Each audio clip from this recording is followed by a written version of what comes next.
Morning. Morning. Long time no see. Likewise. Would have been great if we'd all like relocated to a different place. Like, oh, impressive. Virtual backgrounds and things like that. What a realistic virtual background.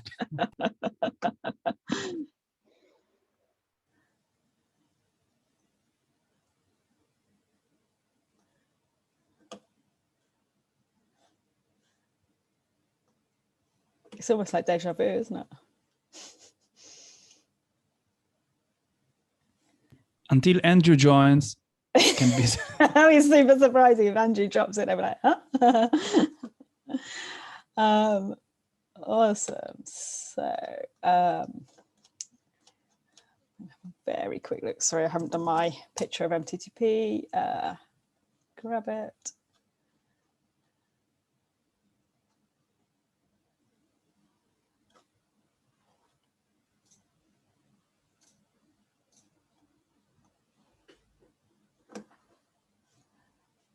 Just gonna share it with you. So you can have a little look. So still tracking on the blockers. We said in March when we dropped MTTP to 24 hours, when we get 2 weeks without incidents, we'll do that. Since then, we've had 1 week without incidents. So I won't be dropping this just yet, but we are continuing to monitor and track on those things. But it's looking very, very healthy given incidents, right? So I think the data's probably caught up by now. I'll double check, but I'll review at the end of this week. I mean, we know this week is not incident free because we've already had an incident, but we'll take a look and keep tracking on that stuff. So can I just say how this amuses me? I don't know if it amuses anyone else, but like this last week specifically, we had a lot of issues getting anything into production. Like I'm surprised we're under the target. I'm almost suspicious of this data right now. Actually, it's interesting. It's older. No, this will be caught up. This will be caught up. But I think you never get the last week. It's always at least 1 week old. Oh, it's probably like midweek, yeah. But I think it'll still have the big one in it. But actually, the thing that we're really seeing visibly here is the impact of the additional. We now have we do like 4 branches, and actually the timing of those I think is quite effective. And I think since we started doing that, we've seen quite a big improvement on MTTP. I would mildly disagree with that because the last branch that gets created never goes to production because it's created too late in my day. I see staging get deployed to, but I think it's the 8, the 7 a.m. one is quite an impactful one to squeeze that in earlier. I think that had quite a big impact on things. But I don't know for absolute sure because I haven't analyzed it super close, but that's my impression is that I mean, MTTP actually overall looks very healthy if you look back over the year, which maybe says a lot about incidents we have always, but certainly at the moment, it could be better, I think so. Just out of curiosity, I don't do this, but does anyone else look at how many commits are in every individual package that goes out? Just the number. I usually do. So at least in the morning. The morning one is around 100, 200. Then the second in the morning, less than 100. And then I get too tired to continue looking. But yeah, so I think they build I think that's the number, 100, 200 each. I think Scabek, yours may be bigger. I think they build up over the day. Yeah, especially during the US time zone, that would make sense to me. However, like, I don't know. You also have a big gap between the 11 UTC and 18 UTC and US wake at that time. So yeah, probably yours is bigger because of several reasons. Yeah. Cool. And then there's various announcements. I won't go through any of them unless anyone particularly wants to. Let's go back for the unpausing. Usually we do it, well, at some point on the Monday morning, Sunday night, Monday morning for the unpause. Okay, I'll note it. Awesome. Thanks. Do you want to verbalize this one, Alessia? Yes. So I was going to ask regarding the new Jihu process, if we still have no access to the issue, and so we go through you, or yeah, okay. Yes, please do. Yeah, for this one, I've added a note to the issue to point out you don't have access. So discussing what to do about that. But yeah, please, for this month, just feel free to give me a ping at the appropriate time. Well, I mean, we have a group for our team, so I mean, maybe we can just add the team to the project. I mean, it sounds That's what they're discussing. Sounds Yeah, simple, right? sure. If we have to Yeah. write, if we don't want to give all of us, we have release managers group that just rotate every month. So. That is being reviewed. Yes, I hope it gets decided fine. soon. But yeah, for this one, and let's go about your point as well. Once we know the timing and where to go, we've got access. We'll just automate this. So, cool. So on discussion item, last week we had an interesting problem on Friday where we had an environmental problem that hit us on release, which we didn't see until we put the release candidate on there. Now, in places I've been in the past where we've actually had fairly infrequent test runs on an environment, we've run them a bit more regularly. So what do you think?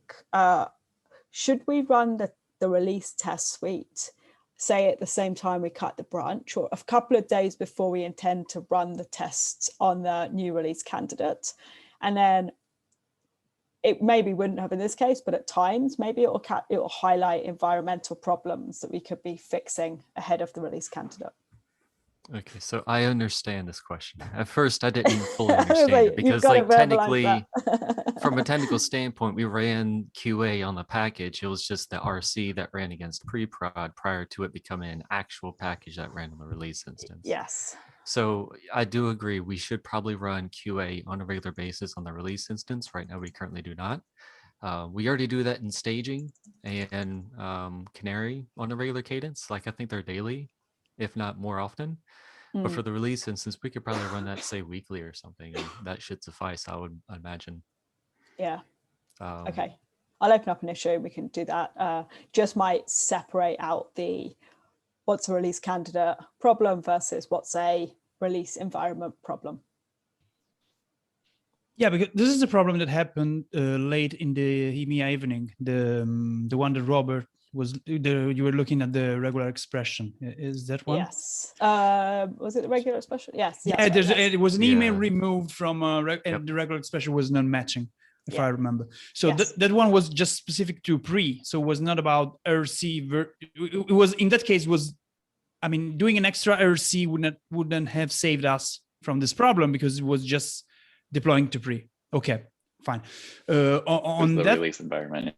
Yeah, exactly. So on the RC aspect of this problem, so not the problem that we had, I think was talking with Yorick, I don't remember, regarding something else.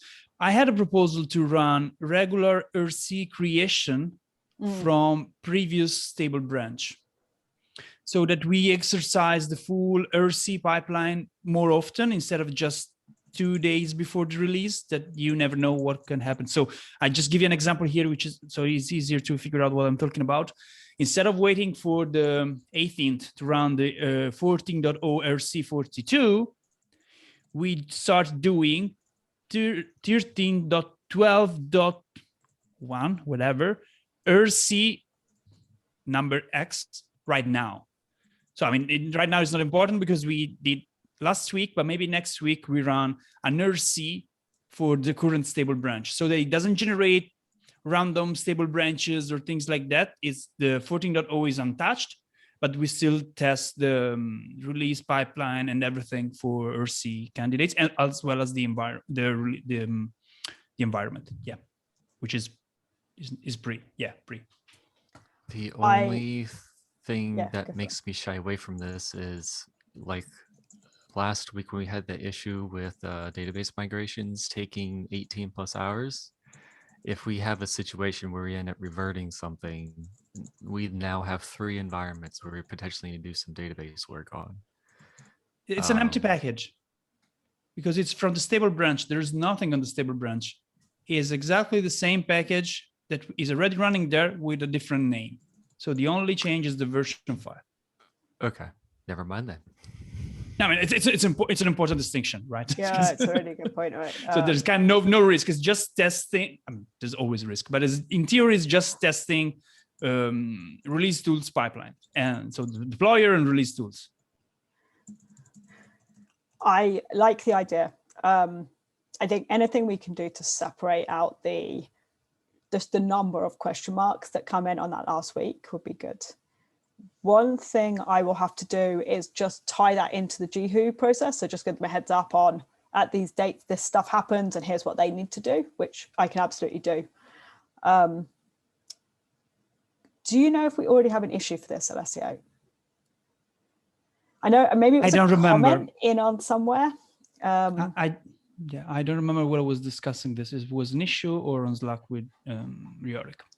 Do you mind just putting an issue together? I don't mind if it's a duplicate. We can always close out the other one. We'll find it, but just literally like a kind of here's what we want to do and here's what will get created. Super simple, and then I can ping the GHU team on that one.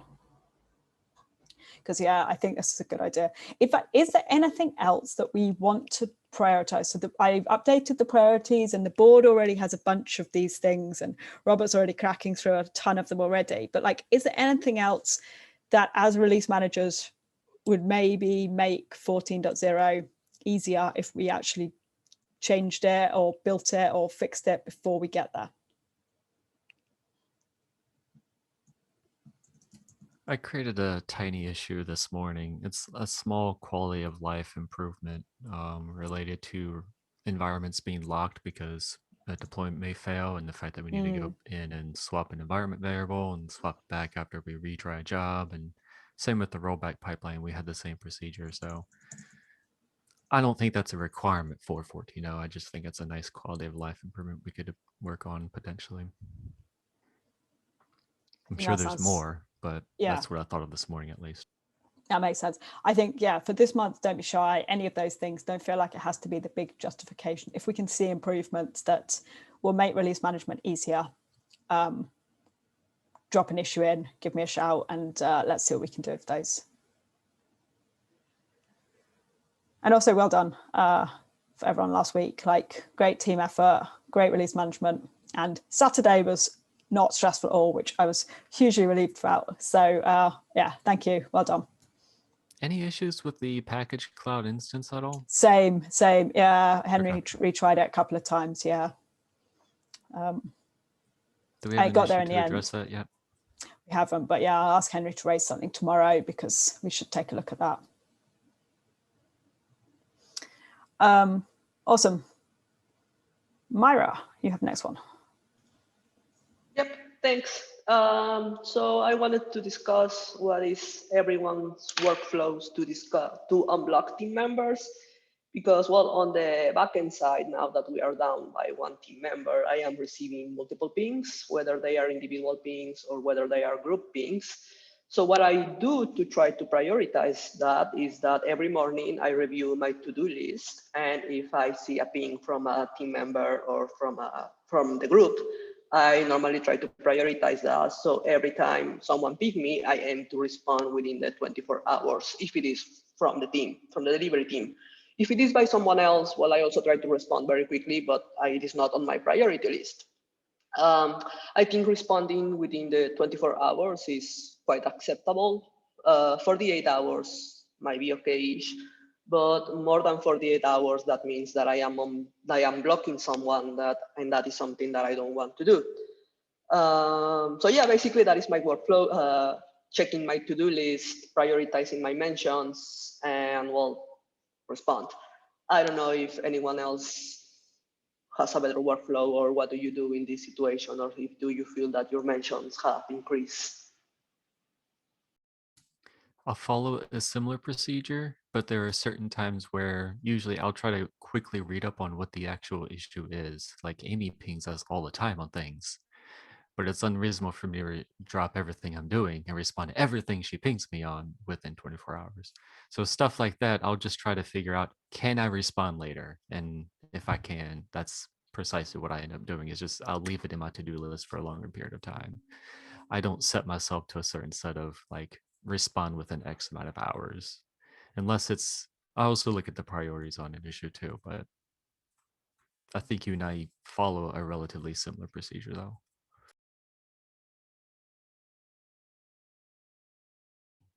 Yeah, I have a similar one as well. So I think that the problem for you, Myra, is more it's more strong because you also have maintainership. So you get database maintainer pings, you get Rails maintainers ping, you get our pings, you get delivery pings, and then things assigned to you directly for review, either by the team or outside of the team. So this is a lot of things coming to your way. So if you are not already doing, consider having rotation with your status. So you put the red dot or the light bulb.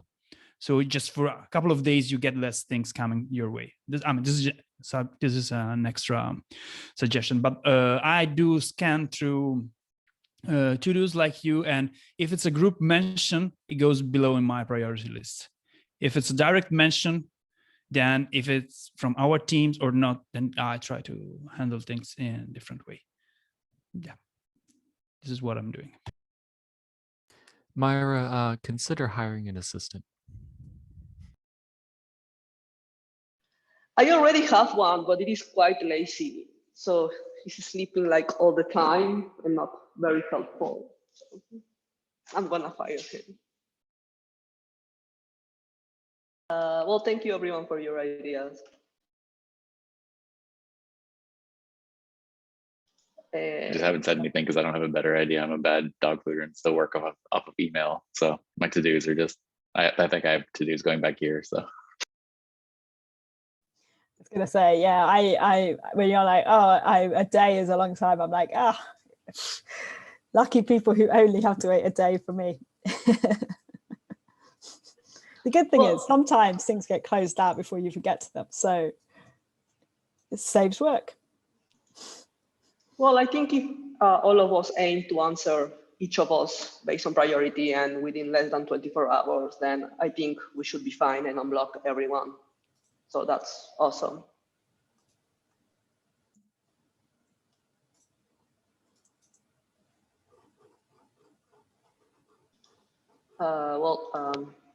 I have the next point. Yep.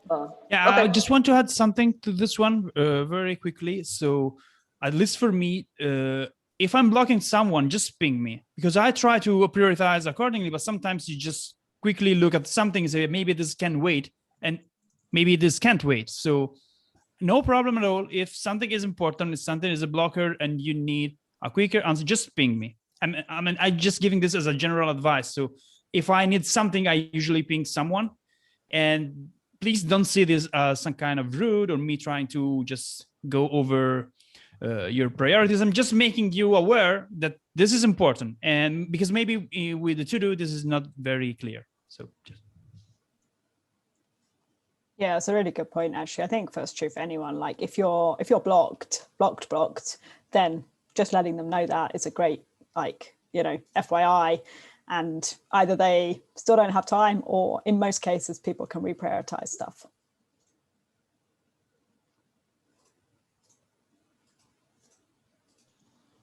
Okay. So the next one is that I noticed that the security release is scheduled for this Friday, and this Friday is Family and Friends Day, so we probably need to move it. And also, I noticed that the new changelog workflow that requires for the changelog to be in the commit instead of the file, we have, I don't know how it's called, but it is some sort of rule that it is going to prevent merging merge requests with a changelog on security and on canonical. So that is actually going to interfere on the automatic merging of security merge requests. And we probably need to give them some more time to developers to actually readjust their merge requests and get them approved again and whatever. Yeah, so your thoughts about rescheduling this? I already have an issue for updating the security release process. I don't see us releasing this week. I mean, did we complete the production deployment, or is it still running? It's ongoing. Yeah, so I mean, that's your answer. But that's also a Friday in general, which we don't typically do security release on Friday anyway. So it really ought to be pushed out anyways. Unless anyone has any comments, I'll just adjust it to Monday, which I believe is the 31st. Sounds good. And in terms of the helping developers with the new changelog stuff, like, I mean, Yurik is around responding to stuff in development channel. If there's anything we can do on our side in terms of like making it visible to people what stuff is failing the merge, then that would be good. But I think otherwise, let's get Yurik to, you know, like handhold people through. He is responding to stuff, and help them know what to do. Yeah, something on this as well. So if we are still aiming for Monday, because Friday is Family and Friends Day, so nobody will be working regardless, right? So I think we are still kind of late because tomorrow we should start. But if nothing will be merged because everything has problems with changelogs and things like that, yeah, maybe why don't we announce today then? Why don't we put something out into the development channel today and tell people all of your backports are likely to fail because of this, update them, and then they've got a day without us having to actually begin on our security release. Yeah. Okay. Yeah, good point. So, okay, who would like to do that?